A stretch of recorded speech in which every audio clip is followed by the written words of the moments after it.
Salut les amis de eSport TV, merci encore gars de la confiance renouvelée, merci de des likes, merci de des abonnés, merci également de baisser les commentaires. Un plaisir renouvelé chaque fois de partager des informations. Mbokki Sénégalais yi fépp foo leen mënti nekk 14 régions du Sénégal àdduna wërngal këpp ñu ngi leen di jaajëfal ñi nekk également ci lal hôpital yi ci kër yi tëdd feebar yàlla na suñu borom fëgg seen bopp ngeen wér ak jàmm ñi nekk ci kaso yi nga xam ne erreur judiciaire ak yi ñu deful moo leen fa yóbbu suñu borom génne leen fa dellu leen seen njaboot ñi nga xam ne aussi seen jëfa leen fa yóbbu suñu borom xiraat leen si yoonu dëgg ñi dëddu àdduna suñu borom xaleen àjjana fi daw si gars yi te yéexee ñu on avance ensemble dans la magie de eSport TV l'actualité en continu actualité bi ñu fas yéene waxtaan yi nga xam ne mooy tey finale Super Coupe d'Allemagne Sadio Mané très attendu ki nga xam ne mooy Thomas Tuchel qui a retrouvé son nouveau lieutenant ak aussi Formose Mendy mi war a dem du côté de Hoffenheim loolu la ñu war a waxtaanee gars yi par rapport ak actualité bi mais d'abord dañuy tàmbali yéenekaay bi di Stade ci xëtam gu njëkk mu ne Sadio premier trophée en Bavière wax aussi ci Community Shield bi jongante bi waram diggante Manchester City ak Liverpool ak aussi Gana et Diallo ultime test par rapport li nga xam ne nag mooy seen nekkin foofu noonu ca Paris Saint-Germain jëm ci nga xam ne mooy yéenekaay bi Record mu ne Sadio s'offrir Leipzig et un premier trophée Paris compte bien récupérer son bien loolu la ñuy wax par rapport li nga xam ne nag mooy trophée bi ñu war a joué tey ñoom ak Nantes ak aussi suñu gaynde locaux yi nga xam ne nag donc tey la ñu war a joué ñoom ak ñii di waa plutôt équipe bi nga xam ne donc mooy donc Libéria plutôt donc li ngeen gis ni également gars yi mooy jeunes joueurs yi ñu convoqué ci U18 basket Afro basket U18 di war a am ca Madagascar donc joueurs yaa ngi nii Ousmane Ndiaye Max Babacar ñoom la ay Abdoulaye Diène entre autres gars yi li ngeen gis ni nag mooy règlement boo xam ne nag kii di Steven Gerrard da ko fixé ak clubam règlement boo xam ne joueurs yi bu ñu tardé réunion bu ñu fàtte seen yenn matériel bu ñu yëkkatiwul bool bi ñuy lekk yëpp dañ leen daan en matière de koppar loolu donc la ñu énuméré par rapport liste bi Steven Gerrard daal di defaat ki nga xam ne nag également moom moo defar listam par rapport aux joueurs yi mu soxla mooy Xavi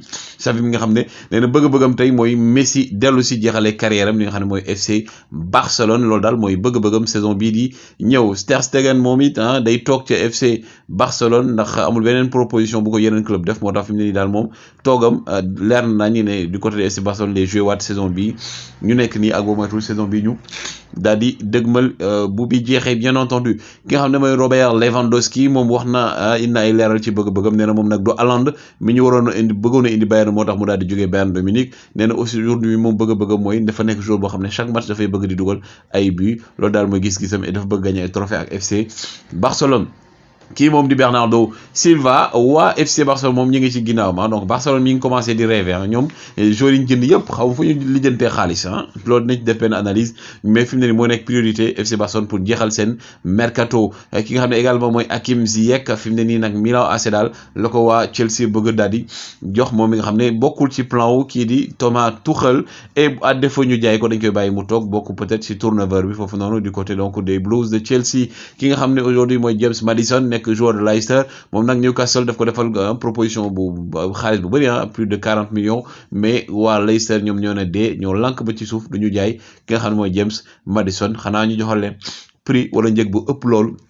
di dem Karim Benzema ñaari at lañ jàpp ne waa Real de Madrid ñoom lañ jàpp ne donc moo ko def ci haut niveau moo tax fi mu ne nii bëgguñu wut attaquant ndax nee na bu ñu wutee attaquant du jouer lu bëri ndax Benzema mooy jouer et que ñoom seen objectif mooy récupérer Haaland wala donc Kylian Mbappé d'ici 2 ans inchallah rabi ki ngeen gis ni également de Ketelaere nekk joueur FC Bruges fi mu ne nii mooy cadeau bi nga xam ne Maldini jox na ko entraîneur Milan AC moom nag donc dañ see teg option d'achat boo xam ne tey ba ko Milan di jaayeet Bruges da ci am benn partie pourcentage ci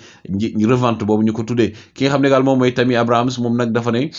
actuellement xalaatuma benn yoon dellu ca Premier League ndax fi ma nekk nii di Italie je me sens bien gars yi dañ may déglu on me laisse m'exprimer et je suis très content et am naa respect et jox nañ ma respect fi nga xam ne foofu laa nekk ci AS Rome moom mi nga xam ne joueur de spécial war na José Mourinho gars yi programme baa ngi nii match yi ngeen war a seetaan tey bañ ko tardé mooy 18h donc Liverpool Manchester City RB Leipzig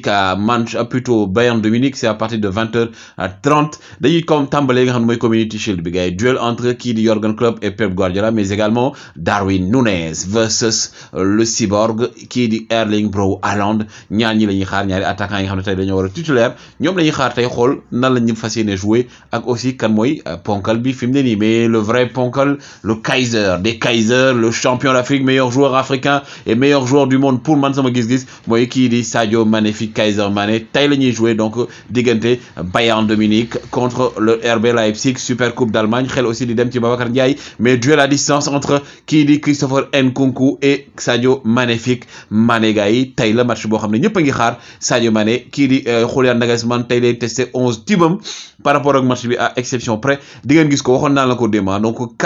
4-2-2-2-2 la teg donc Mané Gnabry ñooy nekk pointe Coman Müller ñooy war a nekk ci côté yi Sabitzer Kimmich Davies Pavard Hernandez de Ligt ak Neuer wala bokk mu daal di changer indi ki nga xam ne mooy Leroy Sané donc par rapport ak nga xam ne mooy attaque bi mu fas yéene teg gis ngeen ko le 11 du Bayern de Munich avec Sadio Magnifique Mané, Kaiser Mané avec le numéro 17, accompagné bien entendu par Serge Gnabry, Coman entre autres, ak aussi ñi nga xam ne Choupo-Moting moom dafa blessé de jouer mais Sadio Mané gars yi ki nga xam ne mooy Julian Nagelsmann wax na ko nee na tey demu Robert Lewandowski ñoom préparé woon nañ ko bu yàgg stratégie bu nekk teg nañ ko et que tey Sadio Mané attaquant la attaque les jouer parce que nee na fépp fu mu mënti nekk muy milieu de terrain ailier ak fépp Sadio Mané c'est un vrai buteur c'est un vrai mastodon et on lui souhaite bonne chance gaynde tey ñëpp nañ seetaan match boobu mais également kii c'est l'espoir l'avenir de la défense de l'équipe nationale du Sénégal yàgg naa leen ko wax ne suivre leen booy bi mooy Formose Mendy international U20 sénégalais jaar na ci équipe nationale à benn moment moom fi mu ne nii nag équipe bu nekk ci Allemagne di Hoffenheim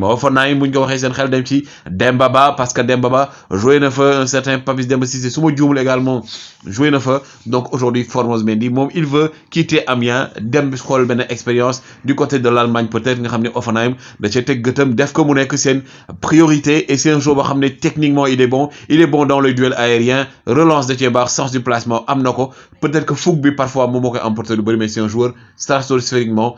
plutôt intéressant et également un mastodon lui aussi kii di donc Kalidou Koulibaly Edouard Ndiol Koumba Mur de Gorée Mendy gars yi ñii dañ leen di wóyal bojo yee seen baay ñëw na Edouard ak Koulibaly et aujourd'hui gars yi nag démb seetaan ngeen match bi pour ñu ko seetaanu également Chelsea moo dóor Udinese 3-1 mais ce qu'il faut retenir mooy que le Mur de Gorée Edouard Ndiol Koumba Mur de Gorée benn but la encaissé mais également le roc de la défense de l'équipe nationale du Sénégal ex-Napoli aujourd'hui des Blues de Chelsea kii di Thomas Tuchel il a retrouvé son vrai lieutenant son vrai commandeur son vrai empereur muy en la personne de